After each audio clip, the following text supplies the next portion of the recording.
The recent increment and review of the pump price of petrol by NNPC Limited as part of the latest developments in the fuel subsidy removal is one that has been biting hard. Consequently, the hike in transport fares and subsequent ripple effect on other commodities of life is taking a toll, and the concern for many is how the government can manage or reduce the effects of fuel subsidy removal for Nigerians. In response, the House of Representatives approved President Tinubu's request to spend 500 billion naira from the 2022 supplementary appropriations of 819.5 billion naira to provide palliatives for Nigerians, with a target of disbursing at least 8,000 naira each to about 12 million to the poorest households in the country, which the President has ordered to be reviewed. Recall against the backdrop of an ailing economy and a fragile security sector. President Bola Ahmed Tinubu, while taking the oath of office in May, promised to discharge his duties as president in line with the constitution of the country and to the best of his ability. The septuagenarian, in a perhaps reassuring body language, also promised to serve without prejudice, but rather with compassion and amity towards all. Just a few minutes ago, the President raised the hope of Nigerians in an address that speaks to the economic challenges from fuel subsidy removal. Salient points to address the issues are encapsulated in a program that cuts across industrial reforms, fiscal policies, expansive agricultural program, rollout of buses for students, review of workers' salary, amongst others. Today, we take a look at some of these issues, as this is our focus on Nigeria Today. Welcome to the program. I am Lydia Odije Ochi.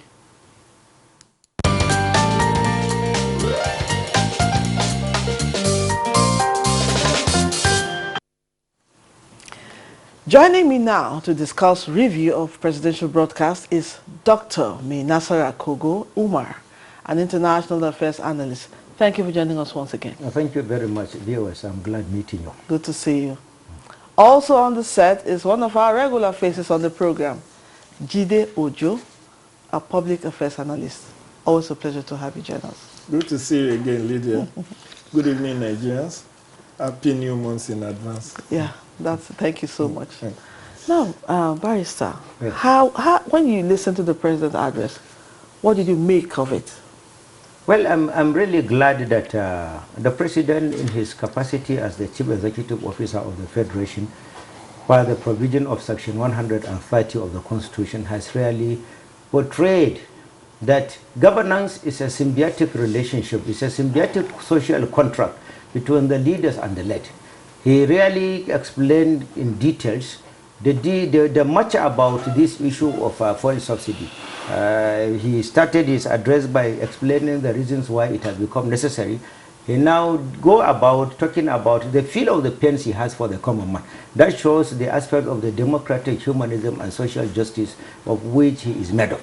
And at the same time, he now decided to now explain that the issue of solving these problems arising as a result of the withdrawal of the subsidy requires all to put their hands on deck, especially when you take the cognizance into the fact that sovereignty belongs to the people. And those people are being governed by various categories of governments: the federal government, the state government, the local government, and indeed the private sector. He invoked the provision of sections 21, 23, and 24 and called on all of them to come on board. Particularly and specifically, I'm glad that he talks about areas whereby the state governments must be prepared to come on board. And then he now talks about the issue of workers' emoluments. In other words, the issue of review of the salaries, which is one of the contemporary issues on the burner now, that the NLC is threatening strike. I expected him to have gone ahead to appeal to them that in view of all these explanations, they should shelve the planned strike, as well as the resident doctors. And at the same time, too, he talked about one of the most neglected sectors, the agriculture, how agriculture is going to benefit in terms of funding, in terms of grants, in terms of access to loans and other things. He talks about education, which is going to benefit not only the manpower quality of the nation, but indeed the younger generations as well. And then he now went about talking about he is conscious of the fact that those whose this withdrawal of the subsidy will affect negatively will be prepared to fight on, and he said the government is ever prepared to fight. As a matter of fact, under Section 15, subsection 5 of the Constitution, every component of governance, in other words, the state must fight all forms of corrupt practices and abuse of power. So the president said they are ever prepared to do that. He's ever ready to fight in that respect, and it is in the interest of common man. He now went about and gave the details of how these proceeds, of which he said within a little period of about 2 months, over ₦1 trillion has been realized as a result of the humongous enrichment of the few that this subsidy is bringing. He now talk about the strategies that these things will be coming into, investments in quality of education, investments in infrastructure, investments in loans for students, investments for those that wants to go into agriculture. And he talk about the need to even bankroll industrialization in the country, talking about the need to give some people the required support financially or and infrastructurally, so that they will come and entrench agricultural revolution in the country in the interest of our teeming population and the economic growth of the nation. Jide, thank you. Barrister Jide, he mostly was talking about reducing the effect of the fuel subsidy removal. Now, how do you envision him achieving this? Well, what the president broadcast this evening has spoken to is to tell us in clear terms the interventions to ameliorate and mitigate our sufferings as a country arising from the removal of fuel subsidy. I think the whole gamut is the broadcast was speaking to why fuel subsidy removal is absolutely necessary. He said there are no alternatives to removing it, given the fact that there is no budget for subsidy beyond June. And he now said that the savings from this subsidy removal is going to be channeled into different areas. And I feel, and very strongly true, that it's in sync now that the ministerial nominees are being screened by the national, by the Senate, not even the National Assembly as a whole. And we hope in the coming days, maybe before the end of this week, we'll have the inauguration of the cabinet. Because many of the things he has said will be done needs to be oversighted. He spoke to how the 500 billion approved on July 13, Thursday, July 13, by the National Assembly will be spent. 200 billion for intervention in agriculture, intervention in terms of MSMEs, that he said each of the micro, small, and medium enterprises will get about 500,000 in loan. Then the nano businesses will get like 50,000 naira in loan, which will be payable in. There is a loan that is going to be payable in 36 months. There is one that is going to be payable in 60 months. That's for the bigger scale. He talked about 75 billion for 75 businesses that will each get 1 billion for investment, 1 billion at maximum of 9% interest rate. And that is laudable. If you are able to get soft loan, because you know the official exchange rate now is over 20%. And government is subsidizing this loan by saying for the mega businesses, 75 of them will get maximum of 1 billion naira each. and they will pay back in about 60 months, and the interest rate will be 9%. Then the micro, small, and medium enterprise will pay back in 36 months. Interest on the loan will also not exceed 9%. And these are how you incentivize. He also talked about infrastructural fund for the states that will be used, that will be given to the states to also stimulate their local economy. And all of this are laudable. Yeah. In fact, I cannot fault him on the basis of what he has initiated. And I believe if the labor unions are also listening, there is no basis for us to go on any mass protest or strike on Wednesday. We also heard that earlier today, the labor unions are meeting with the chief of the federal government team, led by the chief of staff. I believe all of this should culminate in all has been on the deck, making sure that we in civil society, you in the media, the lawyers, the professional bodies, we all hold this government to account. This 500 billion, he has told us how it will be spent. Now, let us see, let us monitor the implementation of all of this. Okay. In fact, there are so many of them that he gave timeline. That like the buses, he said how many thousands, is it about 3,000 buses will be about 100 billion will be spent to procure CNG buses. Okay. And these CNG buses will be procured from this July to March 2024. Okay. And that they will be given to unions, labor unions to the NURTW people to manage. Now, all considered, talk, they say, is cheap. Yeah. We have had this before. In my column in The Punch, I traced some of the past administrations' intervention in the area of agriculture.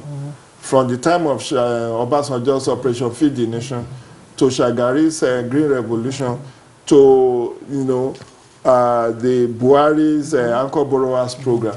Did you know that Anchor Borrowers Program, according to former suspended CBN governors, we spent 1 trillion. Between 2015, November 2015, that the president commissioned that Anchor Borrowers Program, and now 1 trillion. Why is food prices still very high? Very high. Okay. So it shows you that the problem is not in thinking out policies. It's about implementation. Okay. And the president, lest I forget, one other thing he said is that he has approved the release of 200,000 tons of grains yes, that will be released to the public to bring down the prices of this commodity in the market. So everything considered, it's laudable, it's something that we should applaud, but implementation needs to be spot on. Let me quickly ask Barrister this question. Now, talking about key areas that are most germane to Nigerians, what do you think these areas are? For example, I would mention the refineries. Well, before we go into refineries, for example, the first fundamental area that is germane to Nigeria's progression is ability to insulate education in the minds of handlers of our government, for them to believe in Nigeria first. National unity, patriotism, discipline, that is number one. Number two, you cannot give what you don't have. Definitely. Policy formulators and executors need to be calibrated on the outcome of competence to really find out the details of what did they know, what new things can they bring on board. They need to seriously be scrutinized for them to understand the definition of governance, the definition of leadership. Third one, then you need to understand the contemporary challenges in Nigeria. The issue of insecurity is there. The issue of electricity, epileptic type of stability is there. The issue of unemployment is there. The issue of price inflation is there. The issue of border congenial problems is there, coupled with even the added problem with the Niger Republic situation now. The border problems is another problem. Then the issue of intergovernmental relations. There is no system of harmonious relationship whereby one policy the federal government will unveil, the state will assimilate it, the local government will do the decision. But rather, there is strangulation of the local government tier of governance, which is provided under Section 7 of the Constitution. So the president should be under doing to be sure that local government become an independent tier. If local government becomes an independent tier, there are 28 components of its responsibilities that this strangulation is making it difficult for them to discharge, and that is what is bringing about a lot of social is to fill off that virtue. Therefore, Office of the Secretary to the Government of the Federation should go and do extra work of harmonizing governmental policies so that whatever is pronounced at the federal level will cascade down to the state and down to the local government for the interest of common man, in the interest of the majority of the populace that are there at the grassroots level. Rather than bringing a policy at the federal level, it hangs there without the ordinary man on the street seeing the relevance of it or benefiting or putting stake in it. But definitely the number one something there is that the governance style should be changed so that people will know governance is about responsibility, is about commitment to the nation, is about sacrifice, is about service to the people rather than thinking of what do I gain out of the office. That is the fundamental thing. Once we get those competent people who are coming not as a result of being paid for what political services they have rendered, but rather compete from the pedigree of their statesmanship, people that are really there, and then the president should be up and doing to be calibrating their performance, set standards for them, like be inspecting their performance on every quarter basis to be sure that what is in your policy thought is what is being implemented at the level of governmental executions of policies. Thank you, Barrister. I don't know whether I can ask my next question or we'll go on a break or we go on. All right. Now, Jide Ojo, the cost of fuel has gone up. Everything has gone up except gas. Now, household and businesses struggle to survive. Now, the president has recognized this. Now, do you think these programs he has underlined is the way to go? Thank you. It's actually the way to go. A drastic problem requires a drastic solution. I must give it to President Tinubu that he did acknowledge that there is a lag which the previous administration caused from the proposed removal of the subsidy and the interventions to mitigate the impact. I think the Buhari administration was looking in one direction. Refineries. Dangote refinery, Port Harcourt refinery come on stream, Warri and Kaduna coming on stream. We did not, I possibly did not get beyond the hoopla of minimum what was called peculiar allowance that was given to you federal workers in April, and the $800 million that facility that we are told was obtained from World Bank. Beyond these two, the whole discussion around CNG, compressed natural gas, as an alternative to PMS was lacking. If at all there was any discussion, it was in Austin. Many of us never knew that our generators in the homes can actually be powered by gas. We didn't know that we can have a fuel tank that we can have a conversion of fuel from PMS to CNG or electricity, and this conversion is possible. If Buhari administration had been very thorough in the planning for the exit of fuel subsidy, knowing full well that it has a terminal date of May 29, these are discussions that should have dominated, and the plans should have been harmonized, that by that May 29 or at the very latest by June, there will have been rollout. All these CNG buses that government is just ordering, you know, should have been on ground. In fact, maybe by should have been one of the last things President Buhari should have commissioned. Imagine if there were 1,000 CNG buses or CNG and electric electric buses, mass transit, the kind of which we are now trying to import between now and March 2024. If those had been there, I tell you for free, Lydia, the cost of transportation will not be this high. Because the moment you roll out this, the moment PMS is selling for 617, we are told that the price may go up even by September. So all of this, nobody will be buying PMS. You and I will have switched over to compressed natural gas. And now, that time lag is why we are feeling this pain. Exactly. Because you and I have no alternative to buying the PMS. So, but bad as it is, that what Tinubu is trying to do now is to play catch up, to reverse that trend. He's done 6 months, 2 months in office, 60 days approximately. I'm sure that Tinubu is mindful that by the time it will be celebrating his 100 days in office, he wants to have at least been able to mitigate substantially the sufferings of the common people. And I want Nigerians to give him benefit of doubt on this. You ask me whether there are no alternatives. The alternatives is to go back to Egypt, which is to go back to fuel subsidy. And you could see, that's where I disagree with Nigerian labor unions.